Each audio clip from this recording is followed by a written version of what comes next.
नमस्कार विद्यार्थी मित्रांनो, ओंकार यूट्यूब चॅनलमध्ये तुमचं स्वागत आहे। आज इयत्ता 10वी गणित भाग 1 या विषयातील प्रकरण क्रमांक 4 अर्थ नियोजन या प्रकरणातील सराव संच 4.2 हा आपण आज सोडवणार आहोत। त्याआधी व्यवसाय साखळीतील जीएसटी हा भाग थोडासा समजावून घेऊया। बघा, एखादी वस्तू कारखानदाराने उत्पादित केली की ती डायरेक्ट ग्राहकाला मिळत नाही, तर त्याच्यामध्ये काही टप्पे असतात। जसं कारखानदार म्हणजे हा उत्पादक असतो आणि तेथून माल हा घाऊक व्यापारी किंवा वितरक यांना दिला जातो आणि हे होलसेलर जे आहेत हे देतात रिटेलरला म्हणजे किरकोळ व्यापाऱ्यांना तो माल पुरवतात आणि किरकोळ व्यापारी जे आहेत ते ग्राहकांना देतात। तर ही व्यवसाय साखळी आहे आणि या साखळीमध्ये त्या ठिकाणी जीएसटी जो आहे कसा दिला जातो हे थोडंसं आपल्याला समजावून घ्यायचं आहे। आता समजा इथं 100 रुपयाची वस्तू असेल तर ती यांनी 100 रुपयाला विकत घेतलेली आहे, पण हे घाऊक व्यापारी किरकोळ व्यापाऱ्यांना 100 रुपयालाच तो माल देत नाहीत, कारण तो स्वतःचा नफा कमवून त्या ठिकाणी तो माल पुढे देत असतात। त्यामुळे तो त्यांनी समजा 150 रुपयांना किरकोळ व्यापाऱ्यांना विकलेला आहे, तर इथं जीएसटी देताना त्यांनी 100 रुपयावर दिलेला आहे आणि विक्री केलेले 150 रुपयाला, ते वरच्या 50 रुपयाचा जीएसटी जो आहे हा त्या ठिकाणी घाऊक व्यापारी जे आहे त्यांना भरावा लागतो। पण या ठिकाणी त्यांनी 100 रुपयाचा जीएसटी अगोदर दिलेला आहे, त्यामुळे तो जीएसटी त्यांना आयटीसी म्हणून दिला जातो, इनपुट टॅक्स क्रेडिट, आणि वरचा जो 50 रुपये जो काही त्यांनी नफा कमवून माल विकलेला आहे त्याच्यावरचा जीएसटी हा त्यांना गव्हर्नमेंटला भरावा लागतो। ते थोडक्यात 100 रुपये त्यांनी जर 100 रुपयाची वस्तू आहे आणि त्यांनी समजा एक 12% दराने 12 रुपये ते भरलेले आहेत आणि त्यांनी 150 रुपयाला ती वस्तू विकली, म्हणजे 150 रुपयाला वस्तू विकताना 12% ते 18 रुपये हा टॅक्स घेणार आहे। त्या ठिकाणी त्यांनी जो 12 रुपये दिलेला आहे हा असतो इनपुट टॅक्स आणि त्यालाच आयटीसी म्हणजे इनपुट टॅक्स क्रेडिट असं म्हटलं जातं, आणि जो 18 रुपये त्यांनी टॅक्स घेतलेला आहे तो असतो आउटपुट टॅक्स। आणि या व्यापाऱ्यांनी गव्हर्नमेंटला किती टॅक्स द्यायचा आहे, तर जो काही आउटपुट टॅक्स असेल त्यातनं तो इनपुट टॅक्स क्रेडिट वजा केला तर जो काही टॅक्स राहील तो त्यांना गव्हर्नमेंटला द्यावा लागतो। म्हणजे इथं 6 रुपये त्यांना गव्हर्नमेंटला टॅक्स हा द्यावा लागणार आहे।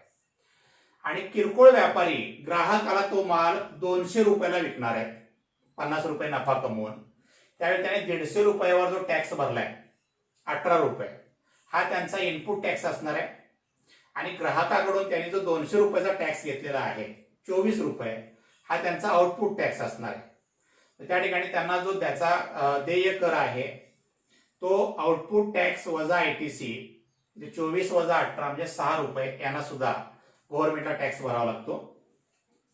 तर याप्रमाणे ही व्यवसाय साखळी जी आहे त्यातला जीएसटी त्या ठिकाणी टप्प्याटप्प्यानं हा गव्हर्नमेंटला भरावा लागणार आहे।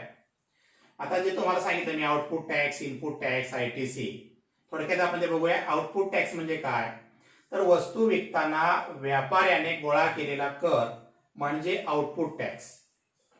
इनपुट टॅक्स म्हणजे काय, तर त्याच व्यापाऱ्याने वस्तूच्या खरेदीच्या वेळी दिलेला कर म्हणजेच इनपुट टॅक्स।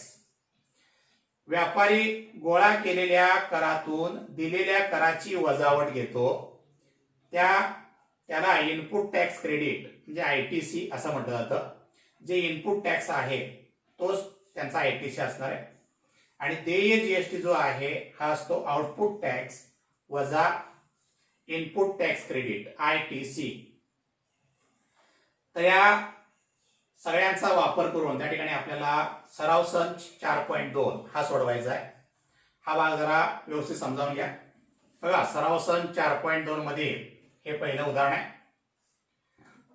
चेतना स्टोअर्सने 1 जुलै 2017 ते 31 जुलै 2017 या कालावधीत केलेल्या खरेदीवर 1,05,000 रुपये जीएसटी दिला व विक्रीवर 1,22,500 रुपये जीएसटी गोळा केला, तर सदर कालावधीत चेतना स्टोअर्सला भरावा लागणारा देय जीएसटी काढा.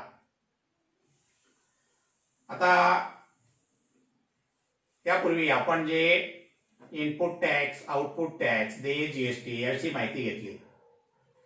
ते खरेदीवर त्या ठिकाणी दिलेला कर जो आहे हा इनपुट टॅक्स असणार आहे आणि तो 1,05,000 रुपये आणि तोच ITC असतो. आणि विक्रीच्या वेळी गोळा केलेला कर जो आहे तो आउटपुट टॅक्स असणार आहे आणि तो आहे 1,22,500. आणि आउटपुट टॅक्स मधून आपण ITC वजा केला तर त्या ठिकाणी आपला देय जीएसटी हा मिळतो. गणित सोडवूया आपण.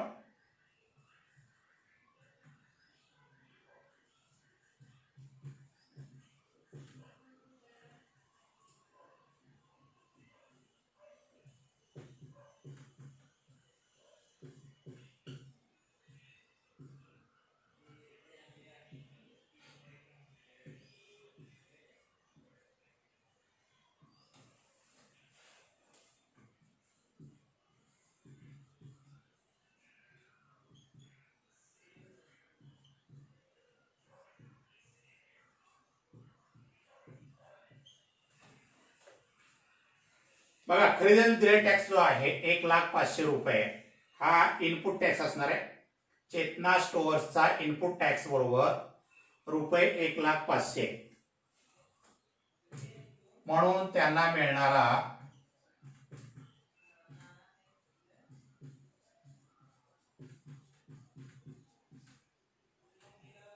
ITC बरोबर रुपये 1,05,000. त्याप्रमाणे आपल्याला इनपुट टॅक्स आणि ITC हा मिळेल. आता आउटपुट टॅक्स जो आहे तो लिहून घेऊया आपण.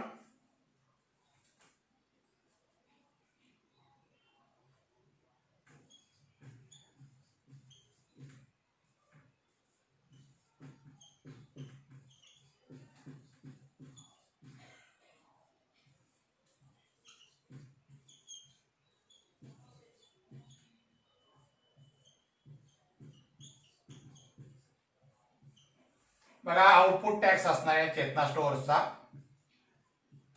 रुपये 1,22,500.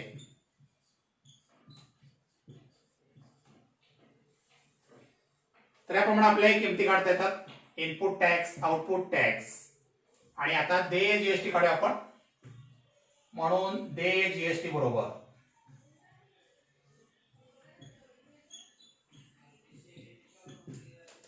आउटपुट टॅक्स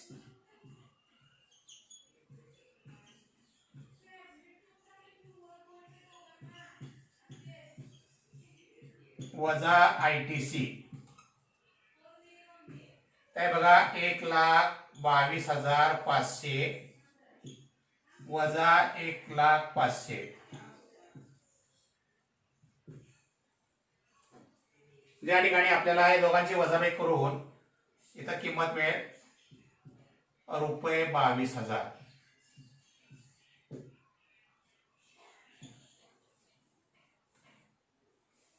चेतना स्टोअर्सला जो देय जीएसटी आहे तो असणार आहे 22,000.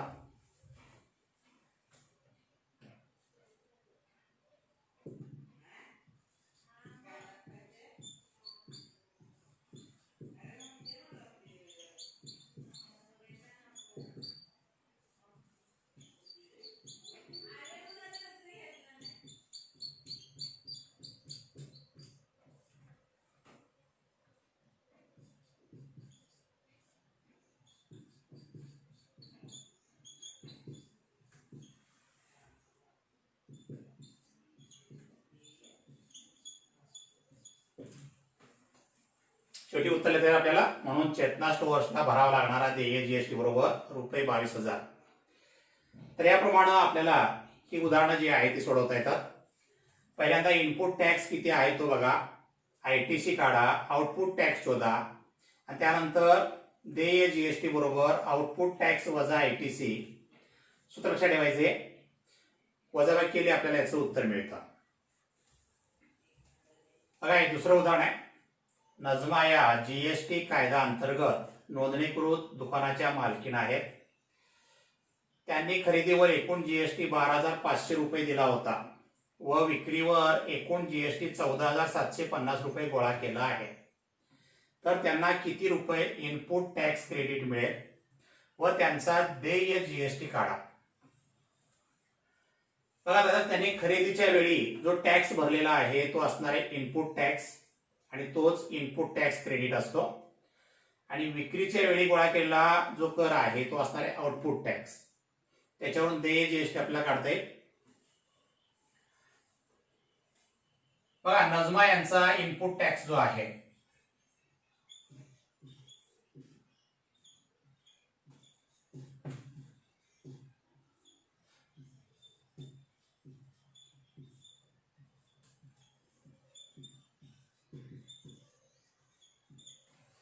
नजमा यांचा इनपुट टॅक्स बरोबर येथील रुपये 12,500.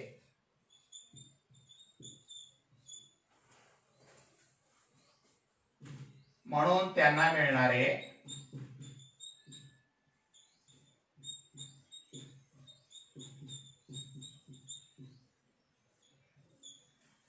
इनपुट टॅक्स क्रेडिट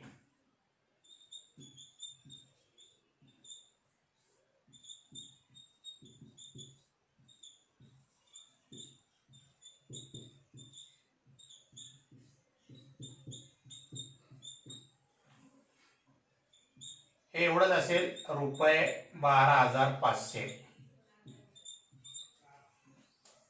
जो इनपुट टॅक्स आहे तोच इनपुट टॅक्स क्रेडिट म्हणजे आयटीसी असतो. आता आउटपुट टॅक्स लिहू आपण.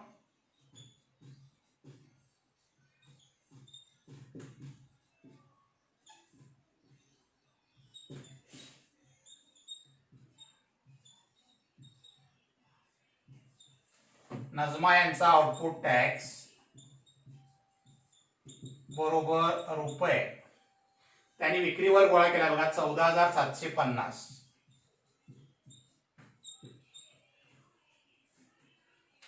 आता आपल्याला आउटपुट टॅक्स मिळालेला आहे, आयटीसी मिळालेला आहे. देय जीएसटी काढूया आपण.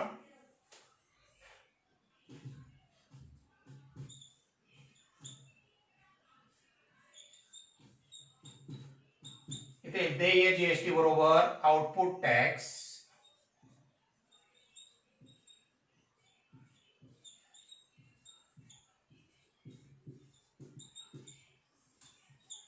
वजा आयटीसी.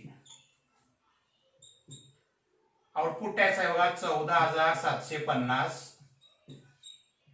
वजा 12,500. त्या दोघांची वजाबाकी किती येईल बघा. 14,750 वजा 12,500. हे शून्य 5, 7 वजा 5 2, 4 वजा 2 इथं 2 येईल. 2,250 रुपये.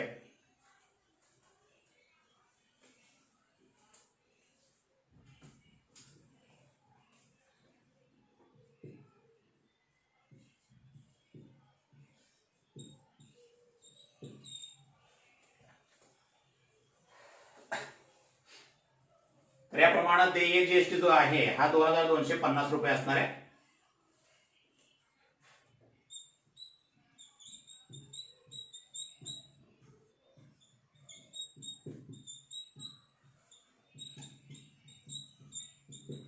नजमा यांचा आयटीसी आहे बघा रुपये 12,500.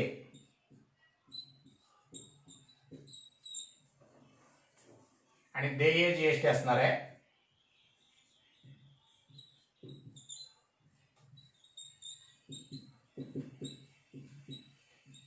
2,250. तर याप्रमाणे पहिली दोन उदाहरणं ही सारखीच आहे जवळजवळ. बघा, हे तिसरं उदाहरण आहे. आमिर एंटरप्राइजने चॉकलेट सॉसच्या बाटल्या खरेदी करताना 3,800 रुपये जीएसटी भरला आणि त्या अकबरी ब्रदर्सला विकताना 4100 रुपये जीएसटी गोळा केला. त्यानंतर मयंक फूड कॉर्नरने अकबरी ब्रदर्स कडून त्या बाटल्या 4500 रुपये जीएसटी देऊन विकत घेतल्या. तर प्रत्येक व्यवहारात देय जीएसटी काढा, त्यावरून प्रत्येकाला भरावा लागणारा सी जीएसटी आणि एस जीएसटी हा काढायला सांगितलेला आहे. बघा, याच्यामध्ये एकूण 2 व्यवहार झालेले आहेत. पहिल्या व्यवहारामध्ये आमिर एंटरप्राइजनं त्या ठिकाणी बाटल्या खरेदी केलेल्या आहेत आणि त्यावेळी 3800 रुपये जीएसटी भरलेला आहे आणि तो अकबरी ब्रदर्सला विकताना 4100 रुपये जीएसटी घेतलेला आहे. तर आपल्याला या पहिल्या व्यवहारामध्ये देय असणारा जीएसटी सुरुवातीला काढायला पाहिजे. आणि त्यानंतर दुसरा जो व्यवहार झालेला आहे तो अकबरी ब्रदर्स कडून मयंक फूड कॉर्नर यांनी बाटल्या विकत घेतलेल्या आहेत आणि त्यावेळी त्यांनी 4500 रुपये हा जीएसटी दिलेला आहे. तर पहिला व्यवहार आणि दुसरा व्यवहार या 2 व्यवहारामध्ये आपल्याला देय जीएसटी हा काढायचा आहे.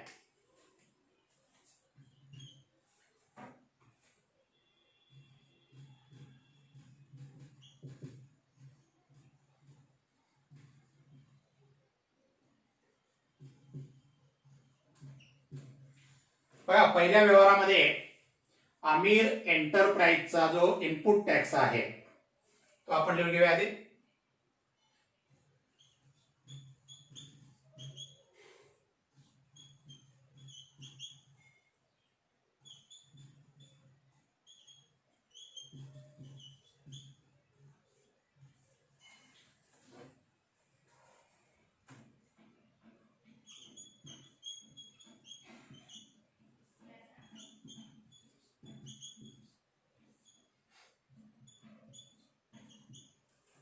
आमिर एंटरप्राइजचा इनपुट टॅक्स जे खरेदीच्या वेळी जो त्याने टॅक्स भरलेला आहे तो असतो हा 3800 रुपये असेल.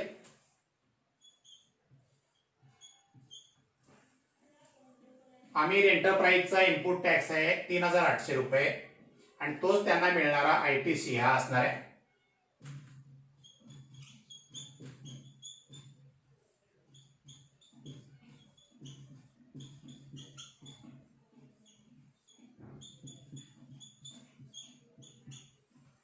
त्यांना मिळणारा इनपुट टॅक्स क्रेडिट म्हणजे आयटीसी बरोबर हे असेल रुपये 3800. आता त्यांनी अकबरी ब्रदर्सला विकताना 4100 रुपये जीएसटी घेतलेला आहे, तो आउटपुट टॅक्स असणार आहे.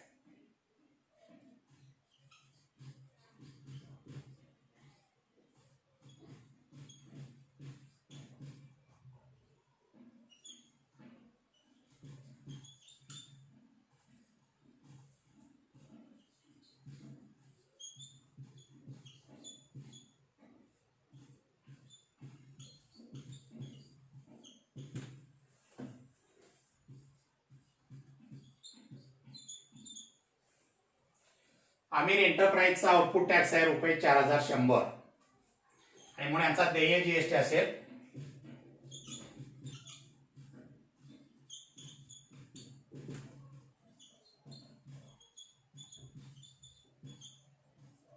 आउटपुट टॅक्स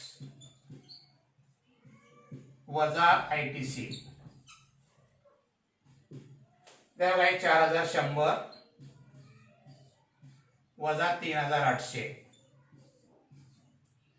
किती बरोबर रुपये 300.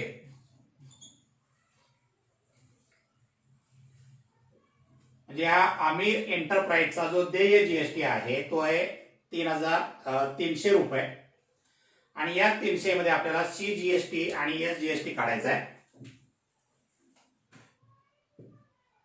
तर म्हणून सी जीएसटी बरोबर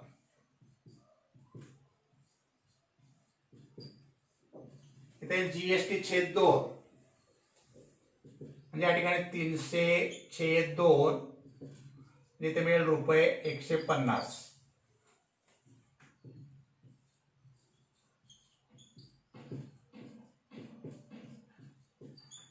आणि तेवढाच एस जीएसटी असणार आहे. एस जीएसटी बरोबर रुपये 150. तर याप्रमाणे पहिल्या व्यवहारामध्ये हा देय जीएसटी, सी जीएसटी आणि एस जीएसटी हा आपल्याला काढता येईल. बघा, दुसऱ्या व्यवहारावेळी त्या ठिकाणी मयंक फूड कॉर्नरनं अकबरी ब्रदर्स कडून त्या ठिकाणी चॉकलेट सॉसच्या बाटल्या विकत घेतलेल्या आहेत.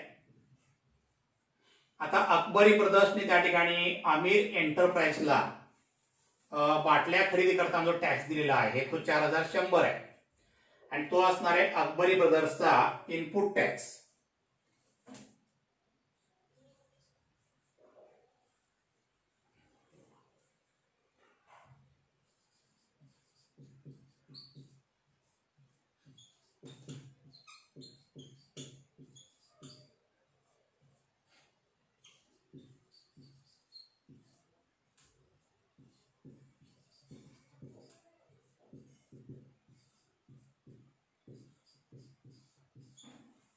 अकबरी ब्रदर्सचा इनपुट टॅक्स बरोबर रुपये 4100 म्हणून त्यांना मिळणारा ITC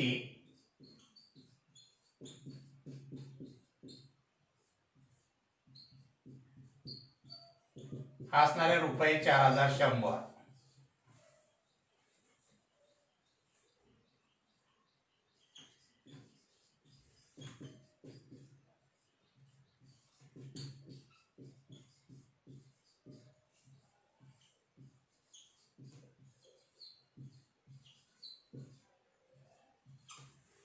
अकबरी ब्रदर्सचा आउटपुट टॅक्स असणार आहे बघा. त्यांनी मयंक फूड कॉर्नरला बाटल्या देताना 4500 रुपये जीएसटी घेतलेले आहे. तो यांचा आउटपुट टॅक्स आहे.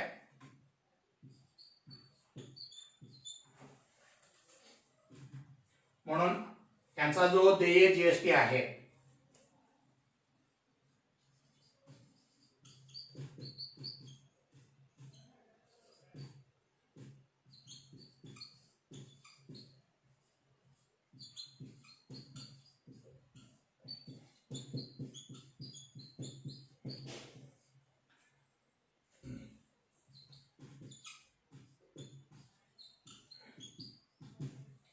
अकबरी ब्रदर्सना द्यावा लागणारा देय जीएसटी बरोबर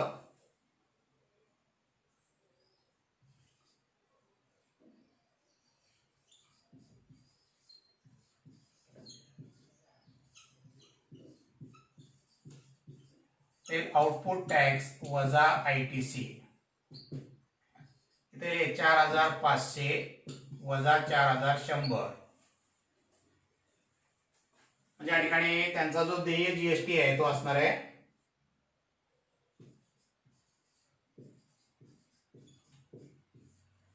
400 रुपये. आता हा देय जीएसटी मिळालाय त्याच्यावरनं CGST आणि SGST हा काढते. म्हणून CGST बरोबर GST छेद 2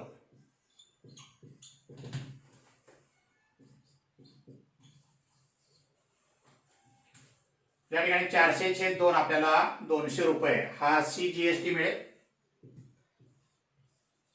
म्हणून SGST बरोबर रुपये 200. तर याप्रमाणे जर व्यवहार 2 किंवा 3 झालेले असतील तर प्रत्येक वेळेचा इनपुट टॅक्स ITC आणि आउटपुट टॅक्स हा मिळवून त्या ठिकाणी देय जीएसटी हा आपल्याला काढता येतो. तर या व्हिडिओमध्ये आपण एकूण 3 उदाहरणं इथं सोडवलेली आहेत. राहिलेली उदाहरणं पुढच्या वेळेत आपण सोडवूया. धन्यवाद.